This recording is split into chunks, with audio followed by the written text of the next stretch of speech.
প্রিয় দর্শক, 1ml এর পক্ষ থেকে আপনাদের স্বাগতম। ঠান্ডা লাগার কারণে, অ্যালার্জির কারণে, সাইনোসাইটিসের কারণ সহ বিভিন্ন কারণে যদি হাঁচি হয় তাহলে রোগীর খুব কষ্ট হয়। চোখ নাক দিয়ে পানি বের হতে থাকে, নাক বন্ধ হয়ে যায়।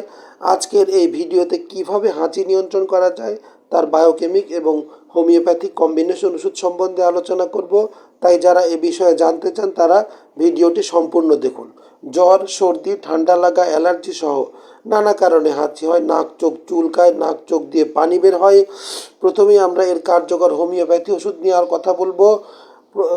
এক্ষেত্রে দুটি ওষুধ লাগবে, সমপরিমাণ দুটি ওষুধ মিশিয়ে একটি কম্বিনেশন ওষুধ তৈরি করতে হবে। ওষুধ দুটি হলো অ্যালিয়াম সেপা 3x এবং স্যাবাডিলা 3x। এই দুটি ওষুধ সমপরিমাণ মিশিয়ে নেবেন, তৈরি হয়ে গেল হাঁচির কার্যকর একটি হোমিওপ্যাথি ওষুধ। এই মিশ্রণ বড়রা 10 ফোঁটা করে 1 চামচ পানিতে দিয়ে দিনে 4 বার খাবেন, খাওয়ার 30 মিনিট আগে বা পরে খাবেন। আর ছোটরা 5 ফোঁটা করে ওষুধ 1 চামচ পানিতে দিয়ে দিনে 4 বার খাবে, খাওয়ার 30 মিনিট আগে বা পরে খাবে। এর সাথে সাথে আরেকটি বায়ো কম্বিনেশন ওষুধ খেতে হবে। ওষুধটির নাম হলো BC5। বড়রা 4টি করে ট্যাবলেট অর্থাৎ BC5 ট্যাবলেট দিনে 4 বার খাবেন, চুষে খাবেন, গরম পানি সহ খাবেন। আর ছোটরা 2টি করে ট্যাবলেট দিনে 4 বার খাবে, চুষে খাবে, গরম পানি সহ খাবে। কম্বিনেশন ওষুধ খেলে তার 10 মিনিট গ্যাপ দিয়ে BC5 ট্যাবলেট খেতে হবে।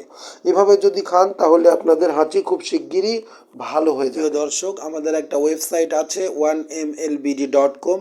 নিয়মিত ভিজিট করে আপনারা আপডেট থাকুন। এছাড়া আমাদের ইউটিউব চ্যানেল সাবস্ক্রাইব করে বেল বাটন প্রেস করে রাখুন, যাতে নতুন কোনো ভিডিও আপলোড দিলেই আপনারা তার নোটিফিকেশন পেয়ে যান। এছাড়া আমাদের ফেসবুক পেজ আছে। ফেসবুকের সার্চ বক্সে 1ml লিখে সার্চ করলেই আপনারা আমাদের পেজ দেখতে পাবেন। ফলো করে আমাদের সঙ্গে থাকুন। ভালো থাকুন, সুস্থ থাকুন।